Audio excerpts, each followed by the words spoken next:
Hello दोस्तों, स्वागत है आपका सक्सेस मंत्रा ऑनलाइन पाठशाला में।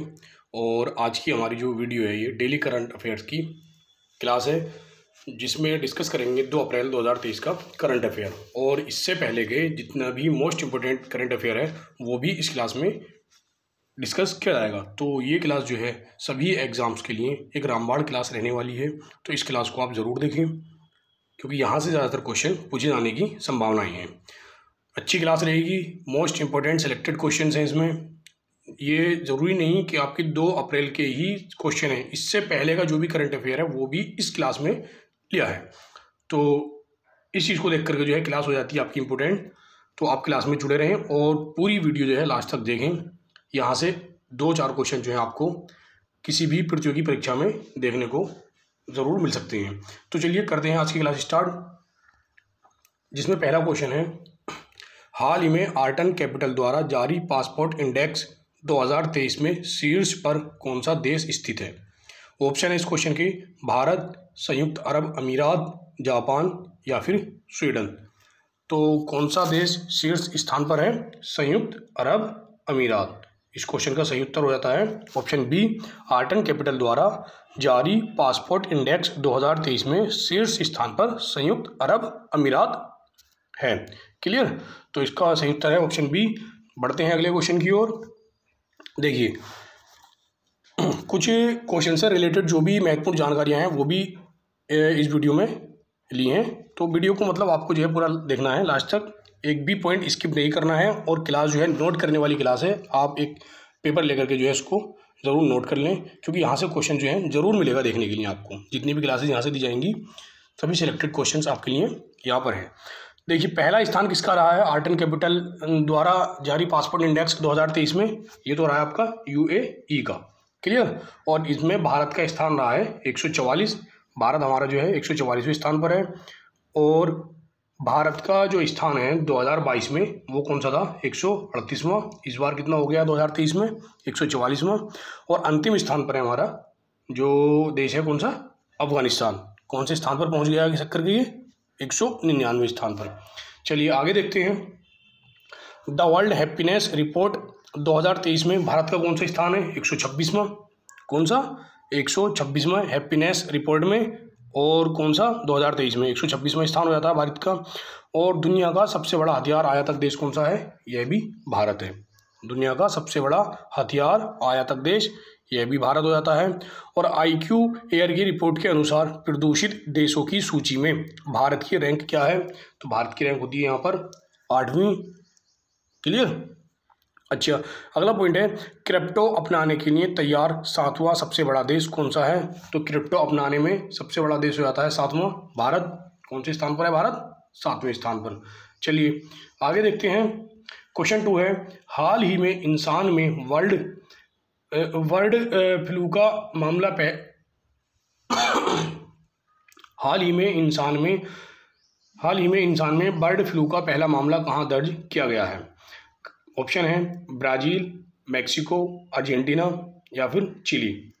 तो कहाँ पर बर्ड फ्लू का पहला मामला देखा गया है? चिली में। क्लियर? इंसान के अंदर बर्ड फ्लू का पहला मामला देखा गया है चिली में। तो क्वेश्चन का सही उत्तर है ऑप्शन डी।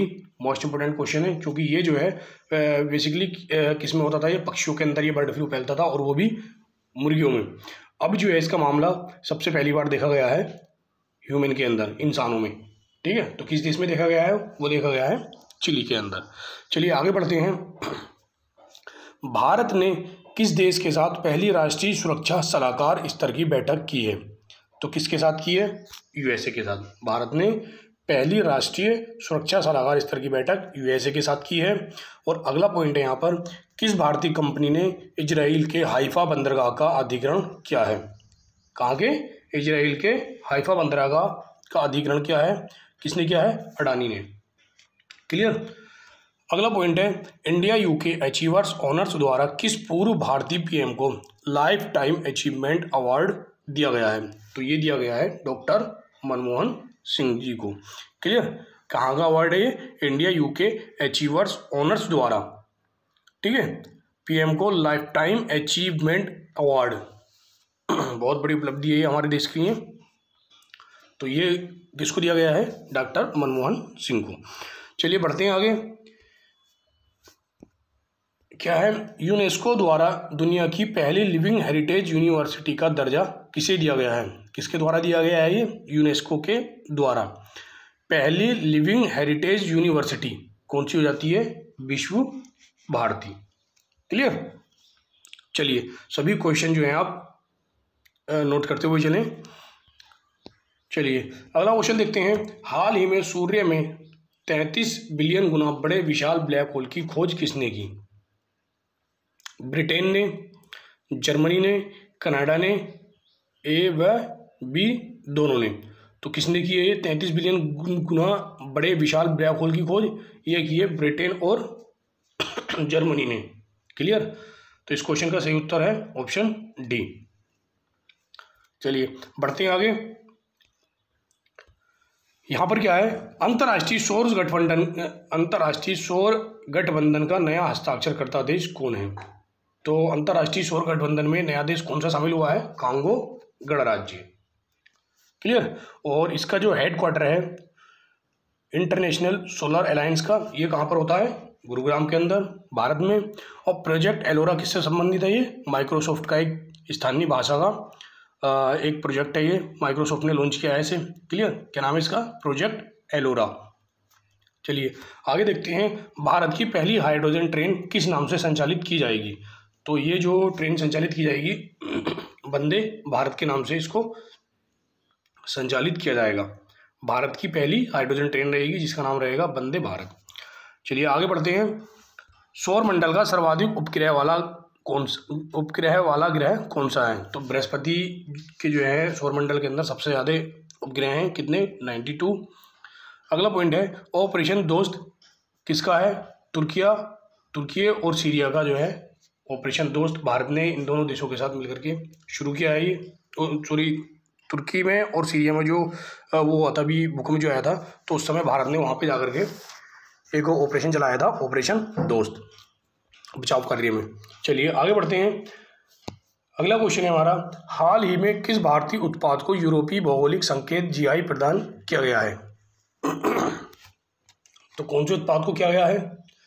कांगड़ा चाय, बासमती चावल, दार्जिलिंग चाय या बीकानेरी भुजिया? बताइए इसका सही आंसर क्या है? तो कांगड़ा चाय। ठीक है, इस क्वेश्चन का सही उत्तर है ऑप्शन ए, कांगड़ा चाय। कांगड़ा चाय को जो है यूरोपीय भौगोलिक संकेत मतलब जीआई टैग प्रदान किया गया है।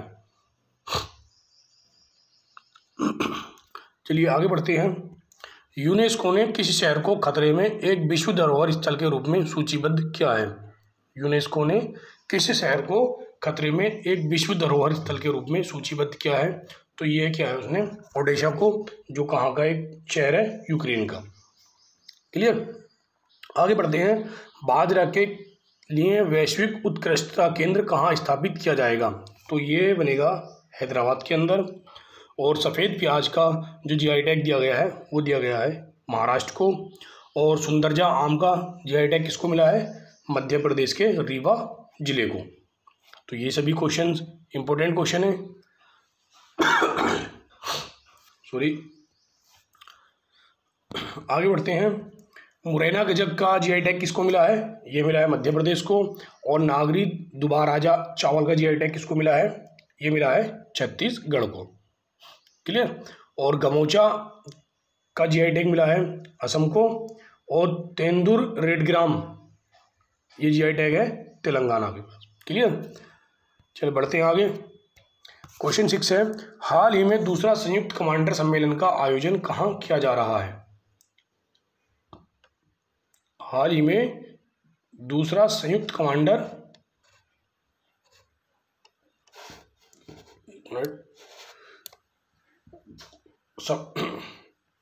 हाल ही में दूसरा संयुक्त कमांडर सम्मेलन का आयोजन कहाँ किया जा रहा है? तो जोधपुर, केवड़िया, भोपाल या फिर कोलकाता? तो कहाँ पे किया जा रहा है दूसरा संयुक्त कमांडर सम्मेलन? भोपाल में। इस क्वेश्चन का सही उत्तर है ऑप्शन सी, भोपाल।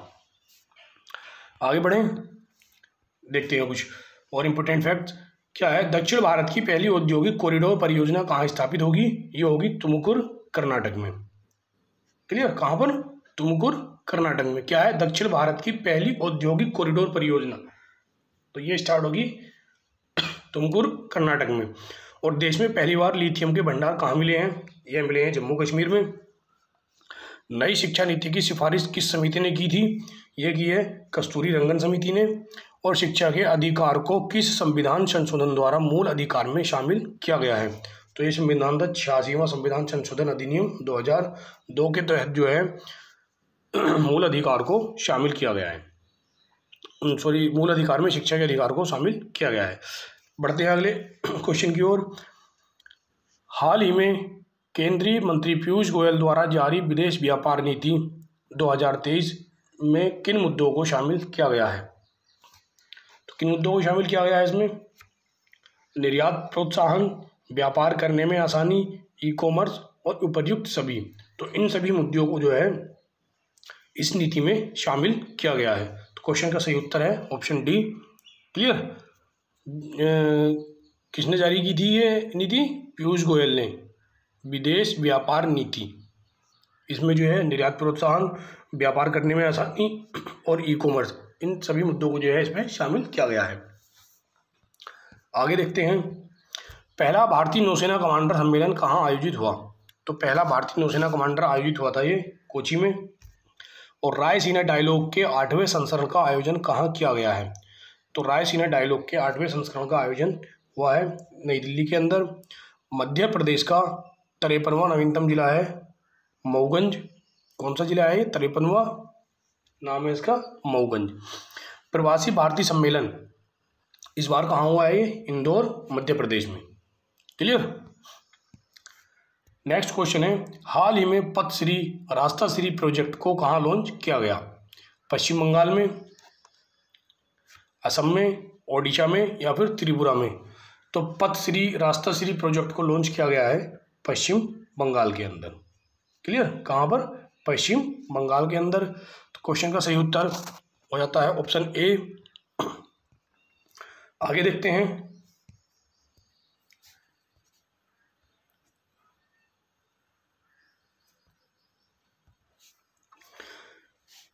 लाडली बहना योजना कहाँ प्रारंभ की गई?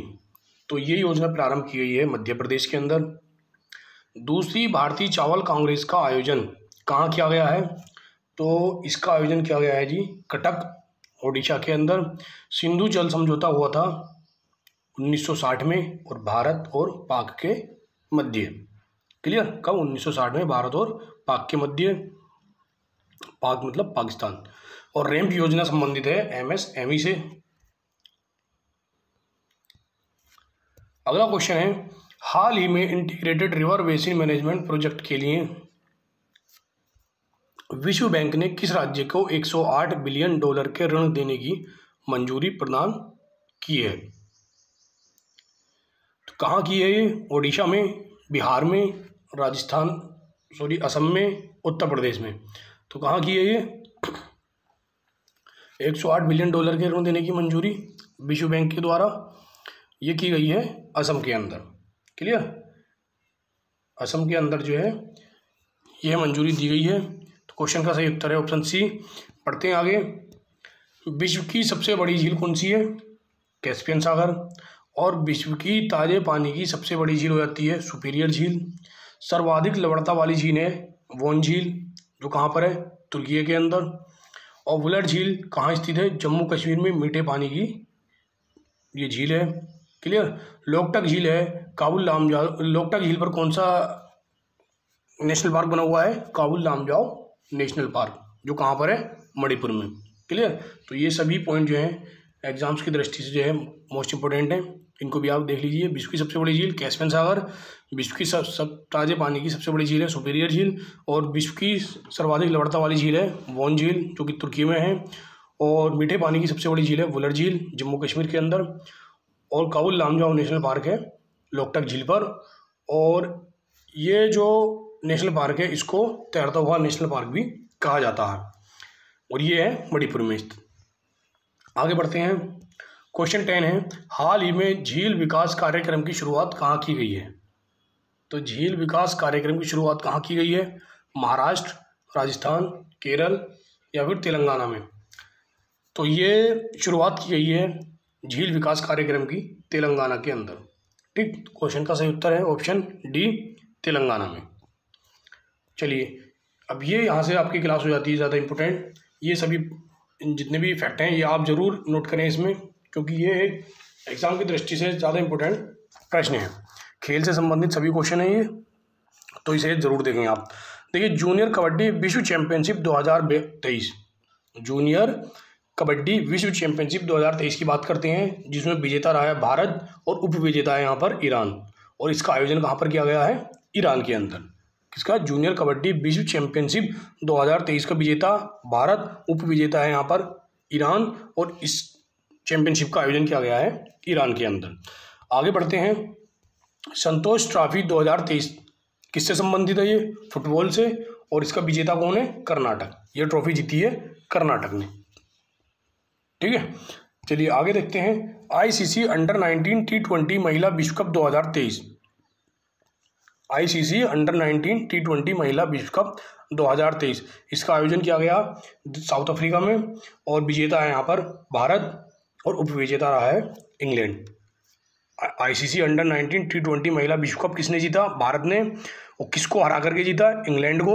और आयोजन कहाँ किया गया इसका? साउथ अफ्रीका में। आगे देखते हैं। ऑस्ट्रेलिया ओपन 2023, पुरुष विजेता है यहाँ पर नोवाक जोकोविच, जो कहाँ के प्लेयर हैं? सर्बिया के। क्लियर? ऑस्ट्रेलियन ओपन 2023 पुरुष विजेता नोवाक जोकोविच सर्बिया के रहने वाले हैं, और महिला विजेता है आर्या सबलेका, जो कि बेलारूस की रहने वाली हैं। क्लियर? Most important. आगे देखते हैं। पुरुष हॉकी विश्व कप 2023, इसका आयोजन किया गया है बिरसा मुंडा स्टेडियम। ठीक है, कहाँ पर किया गया है? बिरसा मुंडा स्टेडियम, राउरकेला, ओडिशा के अंदर। और विजेता है जर्मनी। किसको हराया इसने? बेल्जियम को। पुरुष हॉकी विश्व कप 2023 का विजेता जर्मनी, किसको हराकर जीता है? बेल्जियम को। आयोजन कहाँ किया गया इसका? बिरसा मुंडा स्टेडियम, राउरकेला में। आगे देखते हैं। 5वें खेलो इंडिया यूथ गेम्स 2023, इसका आयोजन किया गया है मध्य प्रदेश में। पहले स्थान पर रहा है महाराष्ट्र, दूसरा स्थान प्राप्त किया है हरियाणा ने, और तीसरा स्थान प्राप्त किया है यहाँ पर मध्य प्रदेश ने। क्लियर? 5वें कौन से इन गेम्स हैं? खेलो इंडिया यूथ गेम्स 5वें क्रम के। कहाँ आयोजन हुआ? मध्य प्रदेश में। पहला स्थान प्राप्त किया है महाराष्ट्र ने, दूसरा स्थान प्राप्त है हरियाणा को, और तीसरा स्थान पर रहा है मध्य प्रदेश। आगे देखते हैं। आईसीसी पुरुष T20 विश्व कप 2022, आईसीसी पुरुष T20 विश्व कप 2022 का विजेता देश है इंग्लैंड, और किसको हरा करके जीता है ये? पाकिस्तान को। इंग्लैंड विजेता है और पाकिस्तान उप विजेता है पुरुष T20 विश्व कप 2022 का। आगे देखते हैं। राष्ट्रमंडल खेल 2022, इसका आयोजन कहाँ पर किया गया है? राष्ट्रमंडल खेलों कॉमनवेल्थ गेम्स 2022 का आयोजन किया गया है बर्मिंघम, इंग्लैंड में, और 22वें क्रम के ये राष्ट्रमंडल खेल थे इस बार, जो 2022 में हुए हैं। और इसका शुभंकर रहा है पेरीदाबुल। शुभंकर क्या था इसका? पेरीदाबुल। सर्वाधिक पदक जीते हैं यहाँ पर ऑस्ट्रेलिया ने, और भारत का स्थान है इसमें चौथा। टोटल 61 पदक के साथ कुल 22 गोल्ड जीते हैं। टोटल कितने पदक जीते हैं भारत ने? 61, और जिसमें कि गोल्ड कितने थे इसके? 22, और रैंक रही है भारत की 4th। समापन के ध्वजवाहक कौन थे यहाँ पर राष्ट्रमंडल खेलों में? निखत जरीन और शरद कमल। क्लियर? और 2026 का आयोजन होगा राष्ट्रमंडल खेल का ऑस्ट्रेलिया के अंदर। राष्ट्रमंडल खेल 2026 का आयोजन होगा ऑस्ट्रेलिया में। चलिए आगे देखते हैं। Pro kabaddi league 2022, pro kabaddi league 2022 कौन सा संस्करण है? ये नवा संस्करण था। विजेता है जयपुर पिंक पैंथर, और उपविजेता है पुनेरी पल्टन। सही है, पुनेरी पल्टन उपविजेता, और विजेता जयपुर पिंक पैंथर, और नवा इसका संस्करण था इस बार का प्रो कबड्डी लीग 2022 का। आगे देखते हैं। आईसीसी पुरुष test cricket of the year 2022, ICC पुरुष टेस्ट क्रिकेटर। ठीक है, आईसीसी पुरुष test cricketer of the year 2022 कौन है? वेन स्टोक, इंग्लैंड के प्लेयर हैं ये। और आईसीसी वनडे पुरुष क्रिकेटर ऑफ द ईयर, ये तो थे test cricketer of the year 2022 Wayne Stoke, और वनडे पुरुष क्रिकेटर ऑफ द ईयर ये कौन है? बाबर आजम, पाकिस्तान के प्लेयर हैं। और T20 पुरुष क्रिकेटर ऑफ द ईयर ये है सूर्य कुमार जो कि भारत के प्लेयर हैं। और ICC पुरुष स्पिरिट ऑफ द ईयर खेल भावना में कौन है? आसिफ, नेपाल के प्लेयर हैं ये। आगे देखते हैं मेजर ध्यानचंद खेल रत्न पुरस्कार 2022 किसको मिला है? शरद कमल को, टेबल टेनिस के प्लेयर हैं ये। और इस पुरस्कार की शुरुआत की गई थी 1991 में, पहली बार मिला था ये विश्वनाथ आनंद को और इसकी इनामी राशि कितनी रखी है? 25 लाख रुपए। इस बार किसे मिला है? शरद कमल को। सबसे पहले मिला था विश्वनाथ आनंद को। शुरुआत की गई है 1991 में, 25 लाख रुपए राशि इसमें दी जाती है। चलिए आगे देखते हैं फीफा विश्व कप 2022 आयोजन किया गया है इसका दोहा कतर के अंदर। विजेता रहा है फीफा विश्व कप 2022 में अर्जेंटीना और उप विजेता है फ्रांस। क्लियर। गोल्डन बॉल पुरस्कार किसको मिला है? लियोनेल मेसी को गोल्डन बॉल पुरस्कार। और गोल्डन बूट पुरस्कार मिला है एम्बाप्पे को जो कि फ्रांस के प्लेयर हैं। अधिकतम गोल करने के लिए ये पुरस्कार इनको दिया गया है। फीफा विश्व कप 2026 का आयोजन कहाँ किया जाएगा? नॉर्थ अमेरिका में। 3 देश इसमें शामिल रहेंगे जहाँ पर ये विश्व कप का आयोजन किया जाएगा, कनाडा, USA और मैक्सिको। कब? 2026 के अंदर, मतलब नेक्स्ट फीफा विश्व कप। क्लियर। तो फीफा विश्व कप से जो भी मोस्ट इम्पोर्टेंट पॉइंट थे वो सब इसमें लिया गए हैं। आयोजन दोहा में, विजेता अर्जेंटीना, उप विजेता फ्रांस, गोल्डन बॉल पुरस्कार लियोनेल मेसी और गोल्डन बूट पुरस्कार एम्बाप्पे। और 2026 का आयोजन नॉर्थ अमेरिका, कनाडा, USA और मैक्सिको। चलिए आगे बढ़ते हैं। ICC महिला T20 क्रिकेट विश्व कप 2023 इसमें विजेता कौन रहा है? ऑस्ट्रेलिया। क्लियर। ICC महिला T20 क्रिकेट विश्व कप 2023 का विजेता है ऑस्ट्रेलिया। आगे देखते हैं महिला प्रीमियम लीग WPL 2023 इसका कौन सा संस्करण था? इसका WPL का पहला संस्करण इस बार हुआ है इसका। स्पॉन्सर किया है टाटा ने। और कुल इसमें टीमें थी 5 और विजेता रही है इसमें मुंबई, जिसकी कप्तान कौन थी? हरमनप्रीत। क्लियर। मुंबई इसमें विजेता रही है जिसकी कप्तान थी हरमनप्रीत। और सबसे महंगी खिलाड़ी जो इस बार थी इस संस्करण में, पहले वाले में, स्मृति मंदाना। आगे देखते हैं। चलिए फ्रेंड्स, ये क्लास हो जाती है हमारी यहाँ पर कंप्लीट। और ऐसी ही क्लास से जुड़ने के लिए आप देखने के लिए जो है हमसे जुड़े रहें। यहाँ पे मैं उम्मीद करता हूँ सभी क्वेश्चन जो थे एकदम सेलेक्टेड क्वेश्चन थे जो आपको एग्जाम्स में देखने के लिए मिलेंगे। आने वाली जितनी भी आपकी परीक्षाएं हैं उन सब में जो है क्वेश्चन ये यहाँ से ज़रूर मिलेंगे। 2-4 क्वेश्चन हो सकता है इसी क्लास से आपके फंस जाएँ। क्लियर। और ये जो लास्ट में जो क्वेश्चन मैंने कराए हैं स्पोर्ट्स से रिलेटेड, आप इनको तो ज़रूर देखें, ये तो 100% एग्जाम्स में आते ही आते हैं। क्लियर। और इस क्लास को आप हो सके तो नोट कर लें ताकि आपको अच्छे से बाद में इसका रिवीजन कर दे रहें। तो चलिए फिर मिलते हैं नेक्स्ट वीडियो में। और फ्रेंड्स, अगर अभी तक चैनल को आपने सब्सक्राइब नहीं किया है तो चैनल सब्सक्राइब कर लें। वीडियो अगर पसंद आई है तो इसको ज़रूर शेयर करें, कमेंट भी करें और लाइक करें। Thank you.